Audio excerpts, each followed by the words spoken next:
آج دنیا کے اندر جو ہے ہم رہ رہے ہیں اور بہت ساری ہم شرعی باتوں سے ناواقف ہیں اور بہت سارے ایسے کام جو ہم جانے انجانے میں کر جاتے ہیں. آج اگر ہم دیکھیں نا تو پاک اور ناپاک میں فرق کرنا ہم نے جو ہے وہ سیکھنا ہے اور ہم نے یہ دیکھنا ہے کہ آج پاک چیز کون سی ہے اور ناپاک چیز کون سی ہے. اور جب ہم پاک اور ناپاک میں فرق کرنا سیکھ جاتے ہیں تو پھر ہم حقیقی معنوں میں خدا کے بیٹے اور بیٹیاں جو ہے وہ کہلاتے ہیں. تو آج ہم جو ہے کھانے پینے کے بارے میں دیکھیں گے کہ بہت ساری چیزیں جو ہیں ہم جب کھاتے ہیں پیتے ہیں تو یہ تاثیریں جو ہے ہمارے اندر جو ہے وہ منتقل ہوتی ہیں. بعض اوقات ہم کہتے ہیں کہ جی بدروہیں آ کر تنگ کرتی ہیں, تاثیریں تنگ کرتی ہیں. آپ کے کھانے پینے سے بھی بدروہیں آپ کے اندر منتقل ہو جاتی ہیں. آپ کے کھانے پینے سے تاثیریں آپ کے اندر چلی جاتی ہیں کہ آپ جو ہے وہ کیا کھا رہے ہیں اور کہاں سے لے کر آپ کھا رہے ہیں, کون جو ہے آپ کو وہ چیز جو ہے وہ کھلا رہا ہے. اور اگر ہم دیکھتے ہیں کہ بہت سارے ایسے ہم خاندانوں میں, محلوں میں, کالونیوں میں رہتے ہیں اور بہت سارے لوگ جو ہے جب ہمارے گھر کا دروازہ نوک کرتے ہیں تو کوئی نہ کوئی چیز آپ کو دے جاتے ہیں جب نے بانٹی ہے. اب آپ پر ڈیپینڈ ہے کہ آپ کو جو کوئی چیز دے رہا ہے وہ کون سا شخص دے رہا ہے, اس نے کس کے معبود کے نام سے وہ بانٹ رہا ہے, کس کے نام سے وہ دے رہا ہے اور آپ کس کے نام سے لے کر آپ کھا رہے ہیں. تو یہ کھانے سے کیا ہوتا ہے, تاثیریں ہمارے اندر جو ہے وہ منتقل ہو جاتی ہیں. اور پھر ہم دیکھتے ہیں کہ بہت سارے لوگ جو ہیں آج حلال اور حرام میں فرق کرنا چھوڑ گئے. ہم نے کیا کھانا ہے, کوشش چیزیں جو ہیں آج ہم نے ان کو کھانا ہے جس کے بارے میں خدا کا کلام ہماری جو ہے وہ رہنمائی کرتا ہے, کیونکہ بائبل مقدس میں بہت ساری چیزوں کو کھانے سے جو منع کیا گیا ہے. جب آپ کوئی چیز خریدتے ہیں تو آپ اس کا لیبل چیک کریں. جب آپ لیبل چیک کریں گے تو لیبل ہمیں پھر بتاتا ہے کہ کیا یہ چیز پاک ہے یا پھر ناپاک ہے. تو پاک اور ناپاک کا جو ہے ہمیں پتہ چل جاتا ہے. آج بہت سارے لوگ ایسی چیزیں کھاتے ہیں جو بائبل مقدس میں شرعی طور پر جن کو جو ہے منع کیا گیا ہے. تو جب ہم ایسی چیز کھا لیتے ہیں تو کیا ہوتا ہے, تاثیریں ہمارے اندر منتقل ہو جاتی ہیں. پھر ہم کیا کہتے ہیں, اینو کسی نے کچھ کھوایا ہے. اس کا مطلب ہے کھلانے سے آپ کی جو ہے حالت جو ہے کیا خراب ہو گئی. کسی نے آپ کو کچھ کھلایا ہے, اس کے کھانے سے آپ بیمار پڑ گئے. کسی نے آپ کو کچھ کھلایا ہے, اس کی وجہ سے آپ کا بزنس, آپ کا کاروبار, آپ کے گھر کا سکون, آپ کے گھر کا اطمینان سب کچھ جو ہے وہ دھرم برم ہو گیا ہے, صرف کیا ہے, کھانے سے. تو اس لیے ہمیں بڑا سوچ سمجھ کر دیکھنا ہے کہ کون ہمیں کھلا رہا ہے, کس سے لے کر ہم کھا رہے ہیں. کیا جو آپ کو کھلانے والا ہے وہ ایک ایماندار ہے, ایک راست باز ہے؟ کیا وہ خدا کے کلام کے مطابق چلنے والا ہے جو آپ کو جو ہے وہ دعوت دے رہے ہیں کھانے کی؟ اگر کوئی ایماندار ہے, راست باز ہے, بائبل بلیور ہے, تو پھر ہمیں پتہ کہ یہ ہمارا ہم ایمان ہے, ہم کھا سکتے ہیں. اگر کوئی ایسا شخص جو ہے جو کسی کے نام سے جو ہے کسی غیر معبود کے نام سے وہ چیز بانٹتا ہے اور آپ کو کھانے کے لیے دے دیتا ہے, تو اس کا مطلب ہے کہ وہ اثرات, وہ تاثیریں اس کھانے کے ذریعے سے آپ نے کھایا لالچ میں آ کر, اور تاثیریں آپ کے اندر منتقل ہوگی. جب تاثیریں منتقل ہوگی تو گھر کا نظام دھرم بھرم, کاروبار ختم, بزنس ختم, گھر کا سکون ختم, اور چین آرام سب کچھ ختم. حالات بد سے بدتر ہو گئے صرف کھانے کی وجہ سے. لوگ پتہ کیا کرتے ہیں, آج کل لوگ جو ہے, انسان اتنا ظالم ہو چکا ہے کہ وہ اپنا ملبہ, اپنی بلائیں دوسروں کے گلے میں ڈال دیتا ہے. وہ کہتے ہیں لو پڑھو, کسی نے کہا ہے اب بانٹ دینا جی. اب بانٹنے کے لیے بھی دن مقرر کیے ہوتے ہیں, جو غیر معبودوں کے دن ہیں وہ دن ہوتے ہیں. آپ نے اس بات کو بھی دیکھنا کہ کون سا دن ہے جو آپ اس چیز کو لے کر کھا رہے ہیں, کون سا دن ہے وہ جو بانٹا جا رہا ہے اور اس چیز کو بانٹ رہے ہیں. دنوں کو بھی دھیان میں رکھا کریں اور پھر دیکھیں کہ دینے والا جو چیز ہے وہ کون سا شخص ہے جو آپ کو دے رہا ہے.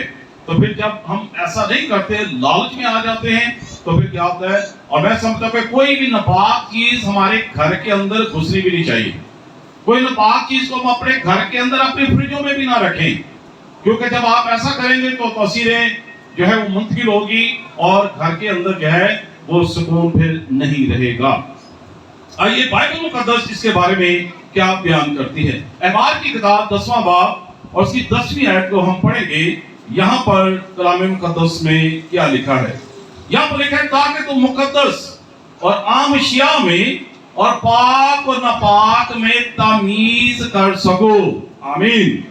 احبار کی کتاب جو شریعت کی کتاب ہے اور جس کے اندر ہم دیکھتے ہیں کہ لو لکھا گیا ہے، خدا کا ایک قانون اس کے اندر نافذ کیا گیا ہے، خدا کے آئین اس کے اندر جو ہے وہ بتائے گئے ہیں۔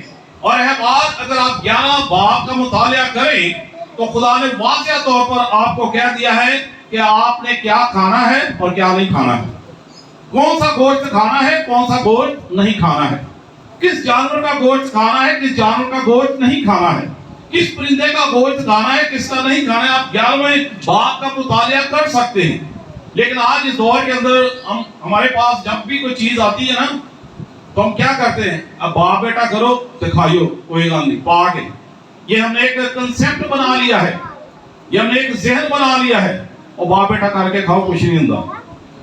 ہم کیا کرتے ہیں؟ باپ بیٹا کر کے کھاؤ کچھ بھی نہیں ہوتا، چاہے وہ ناپاک چیز ہو، لیکن نہیں، خدا کا کلام اس کے بارے میں منع فرماتا ہے، خدا کا کلام اس کے بارے میں روکتا ہے۔ اور احبار 10:10 میں لکھا ہے تاکہ تم مقدس اور عام اشیاء میں اور پاک و ناپاک میں کیا کر سکو؟ تمیز کر سکو۔ خدا کا کلام ہمیں تمیز کرنا سکھاتا ہے کہ یہ پاک چیز ہے اور یہ ناپاک چیز ہے، یہ میں نے کھانی ہے اور یہ میں نے نہیں کھانی ہے۔ اگر آپ کھانے پینے کے تعلق سے آپ کو سمجھ نہیں لگتی تو بائبل مقدس کا مطالعہ کریں۔ آپ جو ہے کسی خدا کے خادم سے جو ہے بائبل مقدس میں لکھا ہے کہ شریعت کی بابت اپنے کہن سے دریافت کر، پھر آپ کو پتا چلے گا کہ کیا یہ ہمارے لیے واجب ہے یا نہیں واجب۔ لیکن لالچ جو ہے یہ موت پیدا کر دیتا ہے۔ ایک کھانے کا لالچ جو ہے یہ ہمارا سکون جو ہے برباد کر دیتا ہے۔ ایک کھانے کا لالچ جو ہے ہماری زندگی کو تباہ برباد کر دیتا ہے۔ تو اس لیے کبھی بھی کسی سے کوئی چیز لے کر مت کھائیں۔ کھلانے والا آپ کا دوست نہیں، آپ کا دشمن ہی نکلے گا جسے لے کر آپ کھا رہے ہیں۔ آپ کو یہ پتا ہونا چاہیے کہ یہ ایماندار ہے یا پھر غیر ایماندار ہے۔ اور کلام مقدس میں یہاں پر لکھا ہے تاکہ تم مقدس اور عام اشیاء میں اور پاک و ناپاک میں تمیز کر سکو۔ اس لیے ہمیں پاک چیزوں کو کھانا ہے، کوشش چیزیں جو خدا نے ہمارے لیے ٹھہرائی ہیں، جب ہم ان کو کھائیں گے تو پھر ہماری صحت ہوگی، ہماری تندرستی ہوگی، اور جو ہے خدا کا جلال جو ہے ہمارا جسم جو ہے وہ فر بھی پائے گا، ہمارا جسم جو ہے وہ تناؤ جو ہوگا، اور ہماری زندگی جو ہے وہ بابرکت ہوگی۔ اس لیے کہ ہم وہ چیز کا انتخاب کریں جس کا خدا نے ہمیں حکم جو ہے وہ دیا ہے۔ اور پھر ہم دیکھتے ہیں کہ ہم نے اپنے بچوں کو آج گائیڈ کرنے کی ضرورت ہے۔ آج گلی محلے میں جو چیزیں بانٹی جا رہی ہیں نا، بچوں کو گائیڈ کریں، بچوں کو گائیڈ کریں کہ بیٹا نہیں لے کر کھانی، کون سی چیز جب کس مقصد کے لیے دی جا رہی ہے۔ ہمیں بچوں کو سکھانے کی ضرورت ہے کہ بیٹا لالچ نہیں کرنا، آپ گھر میں اچھا کھاتے ہو، اچھا پیتے ہو، خداوند آپ کو سب کچھ مہیا کرتا ہے، لیکن ہر چیز باہر سے لے کر مت کھایا کرو۔ یہ بچوں کو آپ گائیڈ کریں گے، بچوں کے اندر سے لالچ ختم ہوگا تو پھر جو آپ کے بچے بابرکت ہوں گے۔ کیوں تاثیریں منتقل ہوتی ہیں؟ کیونکہ کھانے کے ذریعے سے۔ زبور 141 اور اس کی 4تھی آیت کو پڑھیے۔ یہاں پر کلام مقدس میں کیا لکھا ہے؟ زبور 141 اور اس کی 4تھی آیت۔